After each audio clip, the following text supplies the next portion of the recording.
You use it every day, and it's such a big part of your life. But what really is the internet?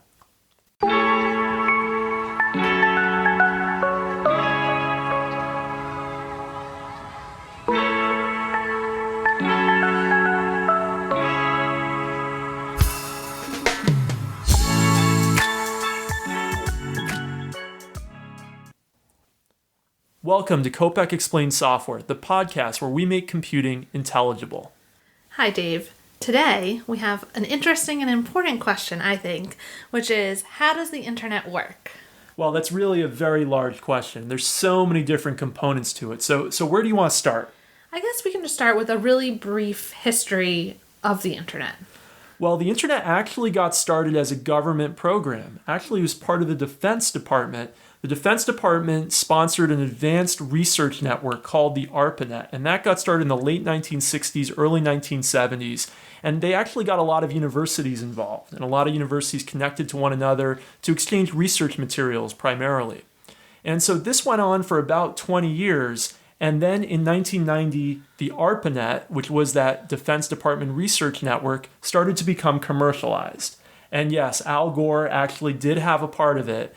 He was one of the sponsors of the legislation that took this government network and privatized it and turned it into a commercial network that we now know today as the internet. And that happened around the year 1990, and the full commercialization was finished by the mid-1990s. I think 1990 is also a really important year for the internet, not only because that's when it became a commercial entity, but also because that's when the web was created.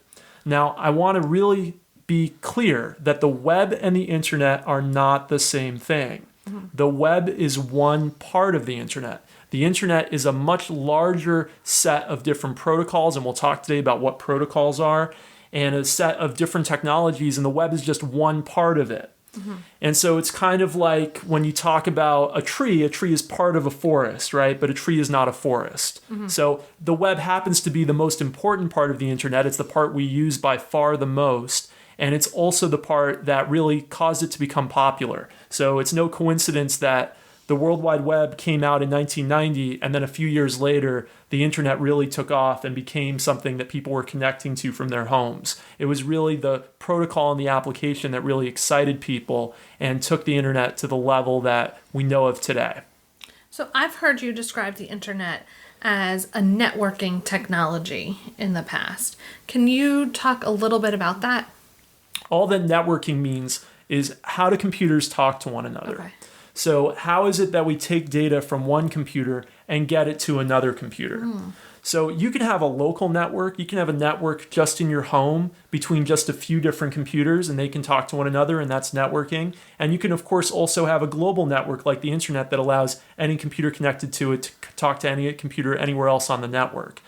So it's really just means computers talking to each other, but there are different what we call layers of networking. I think we'll get into more of those later in this episode.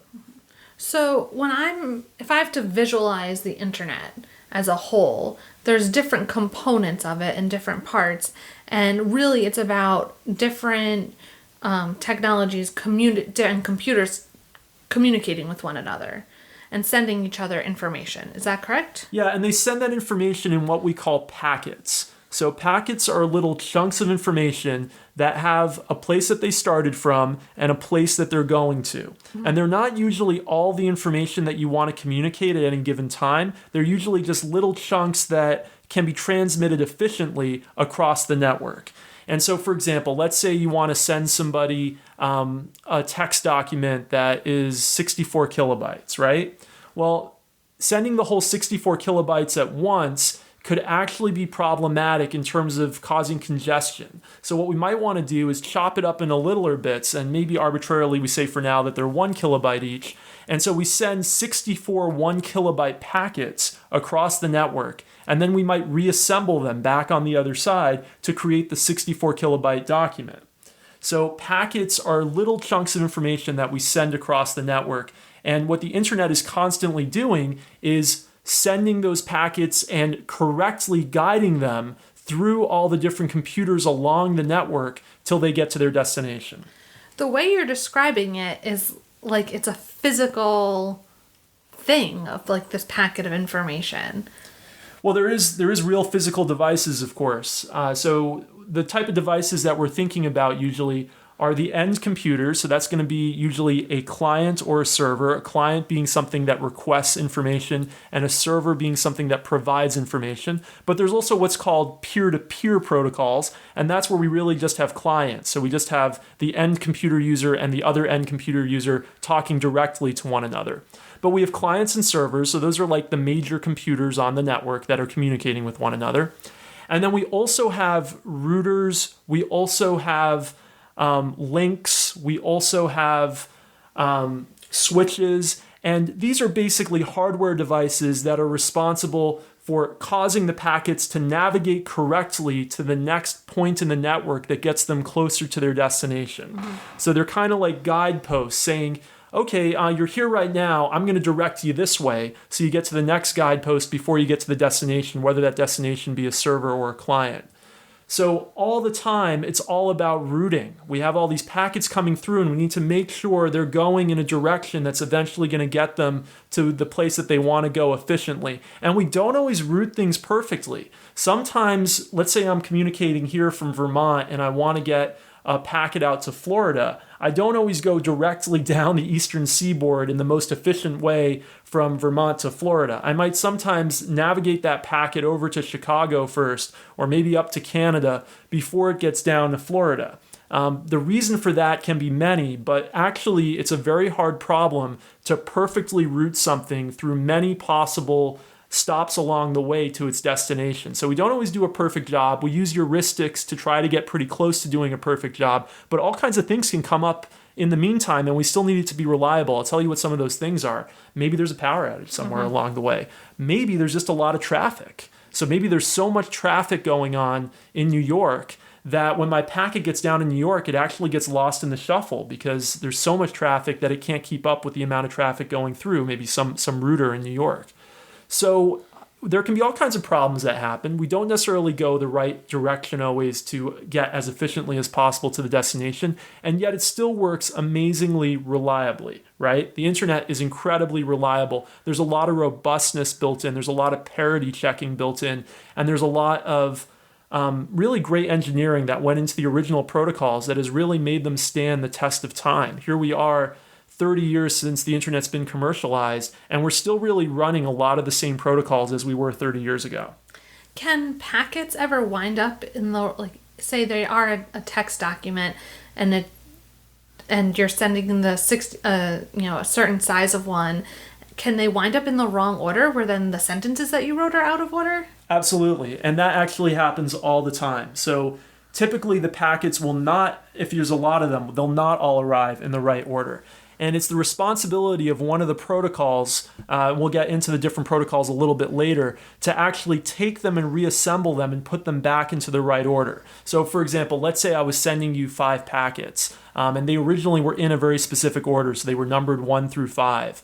And packet 5 got there before packet 3. It's actually the responsibility of the destination to go and take those packets, look at the order that they were supposed to be in, and reassemble them back into the right order. So it happens all the time, actually, that packets do not come in the right order, but we have built-in robustness checks in place to reassemble them. And we actually also have checks in these protocols to make sure that if some packet didn't come through, we request it again. Mm-hmm. So it can very much happen that, okay, we sent packets 1 through 5 out, but it turns out the destination never got packet 4. And so the destination says, hey, I got packet 5, but where's 4? Mm-hmm. And maybe there's a certain amount of time that we were waiting, and we usually call that a timeout, and we still didn't get it. And so we go back and we say back to the original sender, hey, I never got 4, please send it again. And then 4 sends it again. And there can be a certain number of what we call retries. Mm-hmm. And if several of those retries fail, we then say, okay, this whole thing's not working out, and maybe then there's a failure there. Mm-hmm. But usually it does work out. Usually we get things pretty quickly, and that's all to do with the fact that our physical technology, so what we call the link layer, and we'll get into that a little bit later, is actually pretty great. So the internet is pretty much all this information and these packets getting sent all over the place, and these protocols and hardware in place to help make sure that what's being sent winds up at its destination in the right order. And you've said there are some different layers to the internet. Can you talk a little bit about those layers and how we interact with them? Yeah, there's really 4 different layers, and depending on what textbook you learned it in or where you read about it, you might hear different names for them. But 4 of the layers are known typically as the link layer, the internet layer, the transport layer, and the application layer. And let me tell you just a little bit really briefly about each of them. So the link layer is really the physical layer. It's how do we actually get information physically from one component to the next component of the network. And so that's technologies you probably heard about, like Ethernet or Wi-Fi. How do we actually, and Wi-Fi is how we wirelessly connect our computers together, right? Ethernet is how we connect our computers usually with our cat cables together, right? But that's the first point, right? That's the physical connection and the protocol for the devices to physically communicate with one another and say to each other, okay, directly the next computer over, did you just get this thing I just sent? Okay. Then we have the internet layer, and the internet layer is about the actual routing of those packets. So it's like, how do we describe a packet and how do we route it from one component of the network to the next component of the network? The transport layer is what we talked about earlier about ensuring the reliability of that transmission and assembling the packets back into the right order and re-requesting packets when we need them and making sure that packets are actually getting to where they were intended to get to. And then the most interesting layer to me, and probably to most programmers, is the application layer. And so this layer sits on top of all the other layers, and this is where we actually do the things that we actually want to do, like browse the web, or read our email, or talk to somebody on a video chat. So the application layer is where all the technology is in place that actually allows us to get information that's intelligible and actually do something with that information. And so the application layer sits on top of the other layers, and most of those other layers will be the same for various different applications. So whether I'm using my web browser or I'm using email, even if I'm on the same computer, typically the transport layer, the internet layer, and the link layer will all be the same. And so it's nice that we have this kind of pluggable architecture where we can plug different applications on top of the same basic working software infrastructure. So the application layer is what I, as a user, feel like I'm really interacting with. And these other layers are kind of happening behind the scenes to make everything work and send and receive the information that's needed. I think that's a totally fair way of thinking about it. And the application layer is going to be things that you're familiar with every day, but we have actual languages that we speak between computers to actually make them happen. So let me give you some examples. So use the web. Everyone uses the web all the time. And when you use the web, you might be familiar that sometimes you type into the address bar at the top of your web browser http://, right? Most modern web browsers don't require you to type it in anymore, but believe it or not, early web browsers actually required you to type that in every time. But anyway, that HTTP, it actually stands for Hypertext Transport Protocol. And you might wonder, okay, what is hypertext? What is transport? We're going to get more into HTTP specifically in our next episode. You'll have to wait till next week. How does the web work? Mm-hmm. But HTTP is the protocol that we use for web browsers to communicate with web servers. In other words, a protocol is a language that allows two computers to communicate with one another. So it's a way of saying, in the terms of the web, hey, I want this web page. And then the server says, okay, here it is. And then, of course, there's data attached to that actually allows us to see the web page. And so it's a way of two different computers exchanging information in a way that makes sense for one particular application. And in the case of HTTP, it's for web browsers and web servers. But there's all kinds of other protocols. There's tons of protocols, and there's actually a lot of different protocols in the application layer that you use on a regular basis. So protocols you might be familiar with, IMAP, POP3, SMTP. And you might only be familiar with the application that they're used for, which is email. So I'm sure you've heard of email because I'm sure you Yeah. use it all the time. But just below the surface, you don't ever type in like SMTP into your email client or POP3 like you used to do HTTP in your web browser. But just below the surface, those are the protocols, or in other words, the languages that email clients use to talk to email servers, and also that email servers use to talk to each other. And so there has to be a language for every application, basically. There's always some kind of protocol for each application. So email has SMTP, POP3, IMAP. Web browsers have HTTP, HTTPS. But then we also have, let's say, a protocol for Skype, or a protocol for Kazaa or Gnutella if you've ever used those file sharing programs. Or if you ever use Internet Relay Chat, it has its own protocol, IRC, right? There's a different protocol for basically every different internet application. I should also mention the names of two other protocols that you've probably actually heard of, TCP/IP. So TCP stands for Transport Control Protocol, and it's actually that transport layer that we talked about earlier. It's about, I got all these packets, did I get them reliably? Can I put them back into the right order? And IP stands for Internet Protocol, so that's actually defines what is a packet and how do I route a packet throughout the internet network. So we have the TCP and IP basically being the same for any application, whether we're doing a web browser, an email client, whatever. But then we have the application protocols, HTTP, SMTP, FTP, File Transport Protocol, another one you might have heard of. Those ones are changing from application to application. So protocols are the standard communication tools for a specific application. Yes, and then there's, like I said, there's also these transport protocols and internet protocols and link protocols for that matter that are sitting below the application protocols and are the same for multiple different applications. Interesting. So what about a domain name? Like what is that actually? So a domain name is just a human readable way of talking about a server, is one way of thinking about it. So for example, you're probably familiar with yahoo.com, right? And when you go to yahoo.com in your web browser, what's actually happening is we have to figure out the address of the server that's going to give you the yahoo.com web page. How do we figure out where that server is? Well, we have something called a domain name server.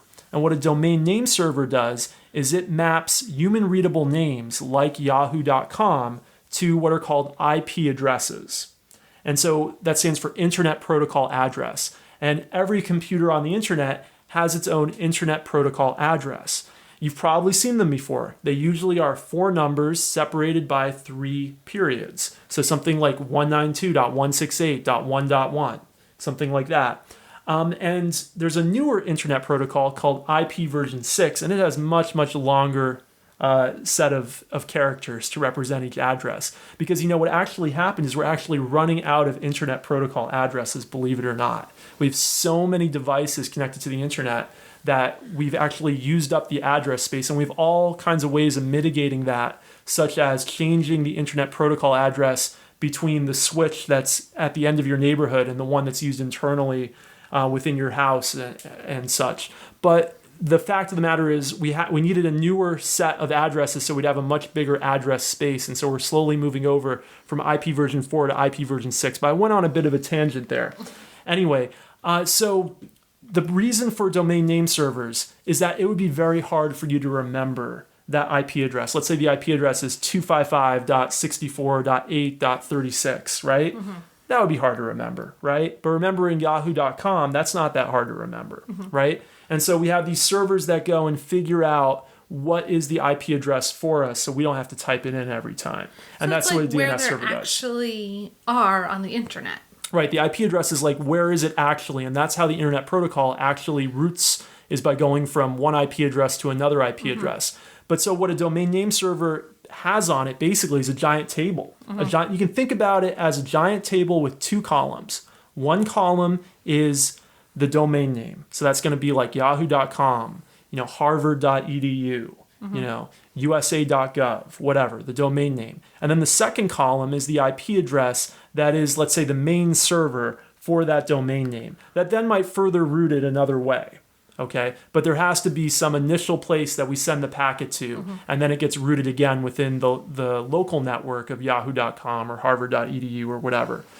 But yeah, we need to have some way of actually making these human readable names intelligible to the computing systems, and that's the purpose of the DNS server. So every time you make a request and you type in an address in your web browser, these DNS servers are getting contacted, and they're doing that translation and looking up what is the IP address that we want to actually connect to. Interesting. So growing up, or when we first got the internet in my house, right, we used dial. Like, it was, you typed in and you heard the, I wish I could do the different tones. Yeah. Yeah. Exactly. And now, obviously, we don't have to do that. We don't even need to be connected physically to anything. So what are the different ways that we can connect to the internet? Yeah, so at that point, we're thinking about the link layer typically. That's more of the physical layer. And there are quite a few different ways. So it's a different link layer when you use your cell phone and you're connecting over what's called LTE to some cell tower somewhere than it is when you're in your house and you're using Wi-Fi to your Wi-Fi router. And then your Wi-Fi router is probably connected to a cable modem. And then that cable modem is connecting over literally the same cable that you get cable TV with. So there's many different physical ways of connecting to the internet. What you were describing earlier, and that a lot of us that grew up in the 80s and the 90s remember, is connecting over a dial-up modem. And so that was actually using the phone lines as our physical layer. And the phone lines obviously were not designed for the internet, and they were very noisy, in fact. So there was a lot of interference on the phone lines. And so there were some real physical limitations about how fast a connection, not to mention that we tied up the phone so that our parents couldn't make any phone calls, but there were some real physical limitations about how fast we could actually transmit data. And we basically tapped out in the late 1990s at 56 kilobits, not kilobytes. If people don't know the difference between a byte and a bit, go back to episode 3 of our podcast, What is a Byte? But we were basically tapped out at 56 kilobits per second, which is not a lot. That's pretty small, especially for modern applications like streaming video. Basically impossible to do at 56 kilobits per second, at least in any way that you'd actually want to watch. So the phone lines weren't great. What's been much more effective for broadband internet has been things like DSL, which stands for Digital Subscriber Line, or cable modems. As you might imagine, you need a lot of bandwidth actually just to do cable television, right? So luckily we had these pipes that a lot of the world was already hooked up with in the form of the cable that we already had laid for cable television. And that turned out to be a very effective way to deliver internet that is many orders of magnitude faster than the dial-up internet that we had in the 1990s. But we also, today, a lot of us are connecting through our cell phones all the time. And the speed of those connections, those wireless connections to cell towers, has evolved tremendously over the past couple of decades. We went from being about as slow as dial-up in the early 00s to now being almost as fast, if you look at the latest 4G and 5G networks, as pretty standard cable internet. So we've really made an incredible advance in the bandwidth capability of our wireless internet protocols. It's really interesting to think about how much it has developed, how the internet has really grown as it's become more and more ubiquitous in our everyday lives, and the ways in which that we're connecting to it, and the fact that there's so much happening just below the surface of the applications that we're using. And it's become so integral to the way that we interact with the world. Yeah, 2 other items I want to mention. One is that I mentioned earlier that this routing is not always the most accurate thing, and it's actually the means of attack sometimes. There's some pretty famous cases where people's packets were getting routed to all kinds of strange places that you wouldn't really expect. So, for example, there was a point, I think it was about 10 years ago, where there was this hacker group that rerouted a lot of packets over to Belarus. Why did they want to do that? Well, they wanted to scan the packets and try to get the information out of them before they got to their destination. So how can we protect against attacks like that? And you might be thinking also the fact that these packets kind of go around all over the place, jump around all these different servers. Like, for example, if I'm connecting from Vermont to Florida, my packets might actually stop at like 20 different physical devices along the way from Vermont to Florida. And so you might be pretty worried, like, okay, does that mean that there's 20 different points where somebody could be reading my information? Well, the answer is yes. There are 20 different points where somebody could be reading your information. And so our protection against that is encryption. And encryption is such a vital part of the internet. Encryption is about using mathematical formula to actually go and scramble, for lack of a better word, the information in such a way that only a particular computer that holds what we call a key can descramble the information. And we can maybe do a whole episode on encryption, but without getting into all the details, typically the way it works is I scramble it in such a way at the starting computer, and I have one key that's used for scrambling it, and then there's another key at the destination computer, and only that computer that holds that other key can descramble the information and see the original information again. And without this encryption, there's a lot of things we wouldn't feel comfortable doing on the internet. For example, credit card transactions. Because if we weren't encrypting it, then at every point where the packet stopped along the way, and even sometimes in between the places, when it's going through the air wirelessly, other devices can pick up on it, right? We would feel scared that our credit card could get stolen very easily. And in fact, in the early internet, in the mid-1990s, there were a lot of websites and other internet applications that were sending credit cards and sensitive information without encryption. And there were people who were just harvesting them and stealing a lot of people's identity and other personal information. And so encryption is actually a critical component of the internet. We couldn't do all the things that we're excited about today, such as online shopping, such as having private communication with our friends and family, such as feeling secure that our health records, that our government records, that our school records are not going to be easily tapped into by other people. So encryption is a critical component of the internet and often, I think, underappreciated by the general public.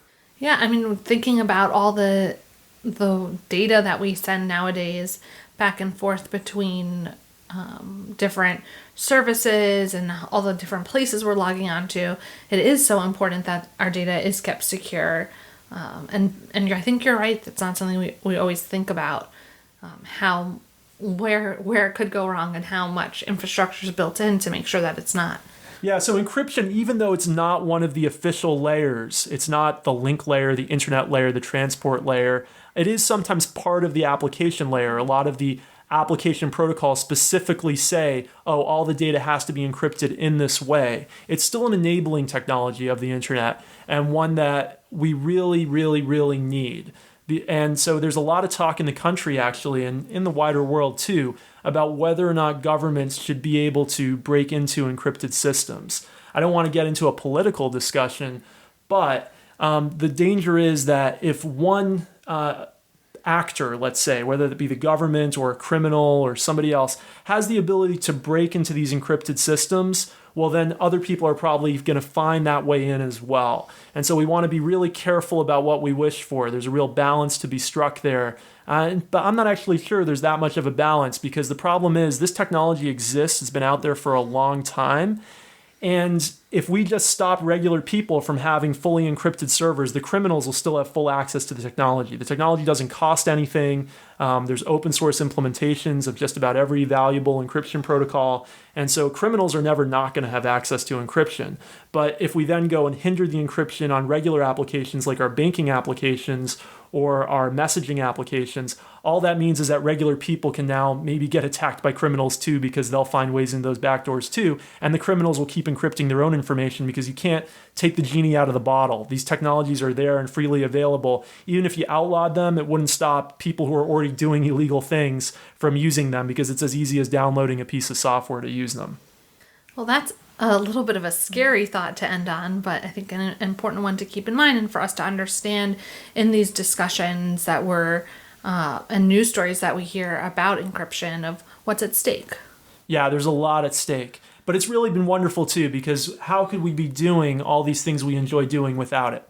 So I don't want to say, and on a negative note, and on a positive note of what a great technology encryption is, because it enables us to do our banking online. Mm-hmm. It enables us to do online shopping. It enables us to communicate with each other without being worried that a criminal is getting access to our communications. Absolutely.